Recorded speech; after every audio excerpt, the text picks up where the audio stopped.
Welcome to Dune Chapter by Chapter. I'm Dominic, and in this video I'm going to be discussing Chapter 4, one I just read through in the previous video. So in this chapter we get introduced to a couple more important characters to the Dune story, and that's Thufir Hawat and Gurney Halleck. And then in the intro to this chapter by Princess Irulan, we hear of a planet called Jinaz, and that's where Duncan, Idaho is from. So Duncan, Idaho is a sword master, and the planet Jinaz, I just got pulled up the DuneFandom.com here to give a quick description of the planet. Jinaz was a planet made famous for its swords masters. It was also the ancestral home of House Jinaz, who were ultimately defeated by House Mauritani in a war of assassins. Its size and atmosphere was very similar to old Earth, although its surface was covered in more water, over 90%. The land area consisted of scattered sandy archipelagos with minimal vegetation. So that's what the planet's all about. So that's Duncan, Idaho. That's where he originated from. And so we get introduced to Thufir Hawat right off the bat, and he's an old, weathered mentat, and he's been in the service of the Duke for 3 generations. And right off the bat, he's annoyed that Paul's sitting with his back to the door, because that's kind of like can always open you up to the possibility of assassination. So, but Paul, he says, like, didn't you hear me? I've always told you not to sit with your back to the door. Paul replies by saying, yes, but I heard you coming down the hall. And Gurney Halleck says, I know, but those sounds could have been imitated. And then Paul replies saying, I'd know the difference. And then Thufir thinks, oh, probably would at that because of the Bene Gesserit training. And then, so now we get to meet the Atreides mentat in the chapter with the Harkonnens. We got introduced to Piter de Vries, and then we can see that Hawat is a very different mentat from Piter. And he's been around for a while, but still very cunning, even feared by the Emperor himself. And all these figures in Paul's life are almost like older brother figures or father figures, besides his own father. Thufir Hawat is his teacher and his trainer, but he's also like another mentor or another father figure in Paul's life. And then we have Gurney Halleck, who's he's more like the fun uncle, that you would have, that you could probably go out drinking with to the bar. That's what I think of when I think of Gurney Halleck, and I always think of this very grizzled old warrior, and Gurney Halleck is much more lighthearted character than Thufir Hawat, and he's this old grizzled warrior, and he has this history with the Harkonnens, and it's a pretty tragic history. He was a slave on Gedi Prime, and that's where he got that ink vine scar that's described on his face. And then his sister was used as a sex slave there until she died. So a very terrible background, and again paints the Harkonnens as just really a horrible house that they can do all this. So one of the things I find kind of interesting in this chapter is when I was reading it, like it really evokes a really nice mental image of the area, like in my mind, of this old castle. When Herbert describes the cloud shadow passing over, there's a skylight, and then so I vividly picture that skylight and a nice bright moon, and then clouds starting to come over by because it rains later on in the chapter. And so it's dimly lit in this room, so it's kind of got in my mind, it evokes like a very cozy feeling in this room. That's how I picture it in my mind. So that's the nice thing about books, is it's a theater of the mind, and you can picture it however you want. And another interesting thing is when he's thinking back to his encounter with Gaius Helen Mohim, and she tells him about what it means to rule, and a good leader must persuade, not compel people they rule. But now it makes me wonder, from the Bene Gesserit point of view, is that compel as a means? Because the feeling I get from the Bene Gesserit are all about manipulation. So they want to be able to have a leader that they can manipulate. In turn, that leader can manipulate the masses, because that's ultimately what they want to do, is manipulate the masses. So you got this leader who can persuade. A good leader can persuade people. And now, from the Bene Gesserit point of view, does that mean manipulation? Is persuasion just another name for manipulation to them? So that's kind of interesting, because Duke Leto obviously is a very beloved leader, but they think he's not a good leader.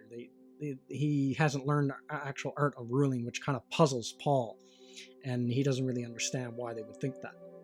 And maybe the reason is that Duke Leto is not so easily manipulated, and they want someone that can be manipulated. So that's interesting. And anyway, and then the planet Seleucia Secundus comes up again in this chapter, and how it's got a harsh environmental conditions similar to Dune. And so him and Hawat talks about this planet, and and then we get a bigger description of the storms on Arrakis and how deadly and devastating they can be. 600-700 mile an hour winds that can just basically sandblast you into nothingness if you get caught in one of them. So it really gives this is a harsh planet. And the interesting thing is Frank Herbert kind of had this belief that the harsher the environment people lived in, it would make those people stronger. So that environment would forge a very strong group of people. So the harsher the environment the group of people lived in, the stronger the group of people they would become, as opposed to the more lax and luxurious the environment, the more padded, the more privileged, the softer and weaker the people would be. So the interesting thing is the Sardaukar are brought up on Seleucia Secundus, and it has a very harsh environment. So they're a very hardened warrior group, and that's part of the reason why they're on this planet, because the environment of Seleucia Secundus makes them so tough and hard. But then the environmental conditions on Arrakis are even worse than Seleucia Secundus. So the Fremen, by that logic, are going to be an even tougher, stronger people because of it. Because the conditions on Arrakis are brutal, and there is zero room for any kind of weakness. If you're weak at all, you're done on Arrakis. If you're weak, you die. Basically, that's it. And the Fremen have to have a very harsh code to survive on Arrakis, because if they don't have it, they don't survive. So there's not even any room for keeping anyone even remotely weak around. If you can't contribute meaningful to the tribe, they just take you and use your body, convert your body to water. So basically they'll just kill you themselves, take your body, and you take your body's water. So they got a very harsh way of life, but they have to have it this way, and that's what makes them so hard. That's why there's nothing, there's no weakness, there's no weaklings in among the Fremen. Weaklings don't live, they don't survive. And so I always found that interesting, that focus that Frank Herbert put on that. That's another theme. It's this, another good theme is the man and his interaction with his environments, and how as much as he shapes his environment, his environment can also shape him back. That's how it is with humanity. They'll shape their environment, or their environment also ends up shaping them back. So that's an interesting thing. And what I like about Dune, and this comes up again in this, is the focus on hand-to-hand combat and combat with the knives. So there's a lot of knife combat. There's not really a lot of gun combat in Dune, but there's a lot of hand-to-hand and knife combat with knives and blades and things like that. Because the way this world is set up, there's such restrictions on what weapons can be used. Now in Dune, they have a lasgun, which is a pretty powerful weapon, and it's basically like a focused laser beam that can cut people to ribbons and cut things up. But because of the Holtzman effect, it's not really practical to use, because everyone has a personal shield, and the interaction between a lasgun beam and a personal shield would cause a devastating nuclear explosion. So that's why it's tricky. That's why lasguns aren't really used. The lasguns are kind of used more on Arrakis, because you can't really use, you can't use a personal shield out in the desert. because the humming vibrations of that personal shield drives the giant sandworms completely insane, and they'll all come after you.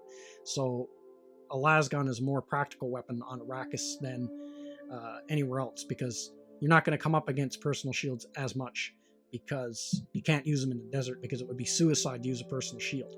So you can't rely on that. So it's interesting, the focus on like knife fighting and stuff like that. And I've always thought that was always fascinating to me about this book, how they fought with knives, and there's a big focus on knives and things like knives and swords and all that, and the hand-to-hand combat and the martial combat, just because there's been such a restriction on technology because of the, Butlerian jihad, and then there's all these really strict rules to warfare laid out in the Great Convention. So that's always a cool thing to me when I read Dune. And now another thing that is, now here's the thing about whenever I read Dune, there's always like a new question comes up. When Paul's talking about, when Dr. Yui, and then they talk about the language of nature and being in tune with nature, and talking about like existing within the now. What is Frank Herbert talking about when he talks about existing within the now? So it's one of those things, like, you think about it, because there's so many things in Dune, like, just makes you pause and think. And this is one of the things that, while I was reading this chapter, it kind of made me think, what is he talking about?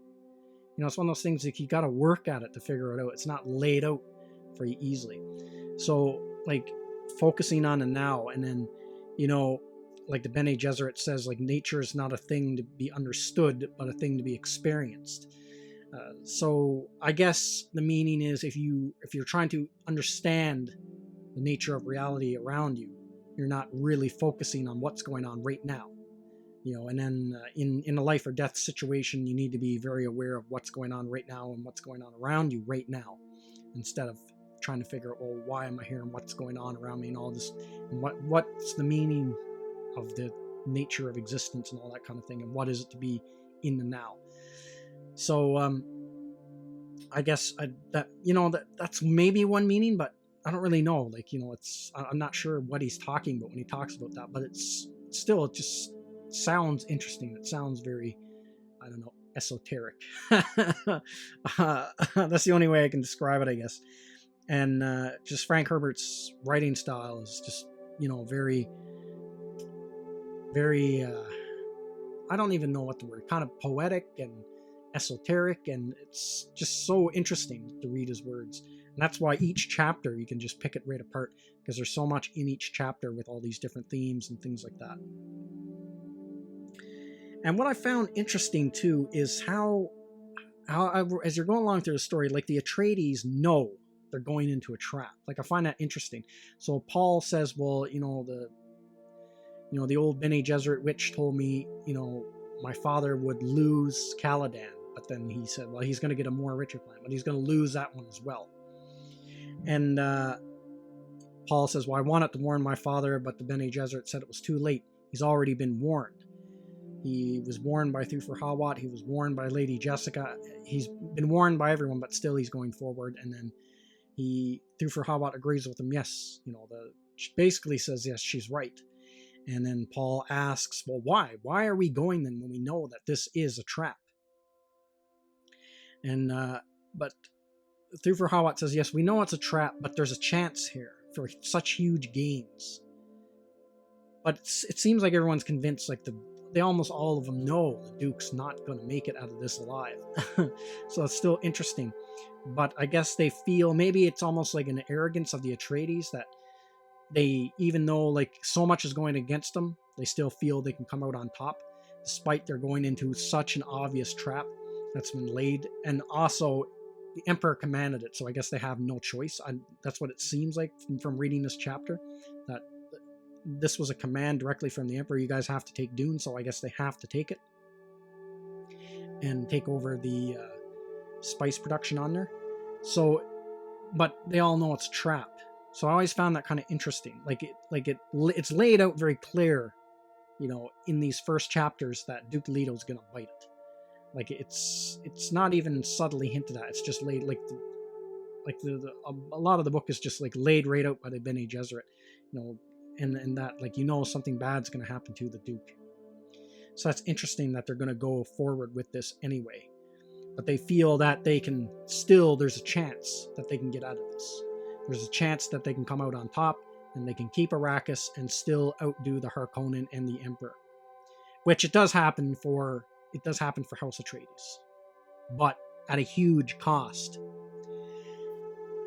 for not only the Atreides, but the whole universe in the end. It ends up being a tremendous cost for the universe at the end, especially when we go into the other books with Leto 2 and things like that. What happens with him? So yeah, interesting chapter, and you get a good, clear, well-defined characters. Like really, Gurney Halleck is a very well-defined character. When you read this chapter, you can get a real good sense of what his personality is and what he looks like, almost like you can draw up a good mental image, and the characters are very, very written, very distinct, with distinct personalities. That's what comes out in this chapter. So it's really interesting. Also, the other thing about Gurney Halleck and Thufir Hawat is you can see in this chapter that Paul learns a lesson in this chapter from each one of them. And the chapter, from Thufir Hawat, Thufir tells him always, remember, always keep just for me, to build in that habit, make sure you always sit facing the door and never with your back to the door. Because you can never be too cautious, especially in this world that they exist in, that's full of assassins and assassinations and feuds with other houses. You can never let your guard down even an inch, no matter how much training you have. You always have to, you can never let your guard down at all. And he learns something similar from Gurney Halleck when they start to have their spar with the knives and the body shields and stuff. And then Gurney Halleck sees that Paul's not really taking it serious. He's playing, and then Paul says, maybe I'm just not in the mood today. And Gurney freaks on him and then really attacks him. And they have a serious, battle to the point where Paul thinks that Gurney Halleck has betrayed House Atreides and is trying to kill him. And then he, comes at Paul to the point where Paul's forced to put Gurney in a situation where Paul can kill him. So then, Paul takes the fight very serious. And then you see they both have each other, and then Gurney, pulls his knife away, and then finally the lesson sinks in. Gurney tells him, when you get into a fight, fighting is not going to wait for you to be in the mood for it. There's a lot of things in the world that you can do whenever you're in the mood for it. Whenever you're in the writing, you have to be in the mood. Making love, you're in the mood. But when it comes to being attacked and defending yourself, that can happen at a moment's notice. And then when that happens, it's, your enemy's not going to wait for you to be in the mood to fight. You have to be ready when it comes. So that's why he always points out the importance of, even when you're sparring, you always have to be at your best at 100%.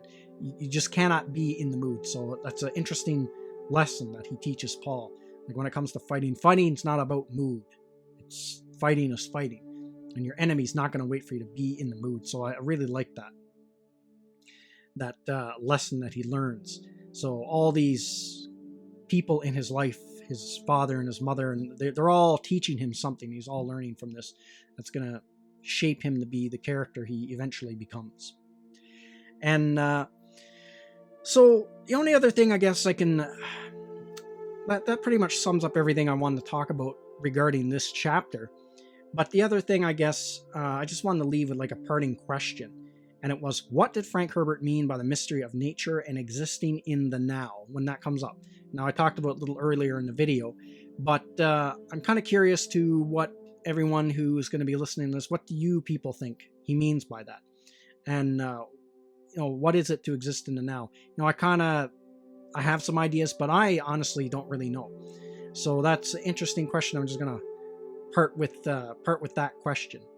So that's everything I got to say in this video. Let me know what you think in the comment section, and I will see you at the next one.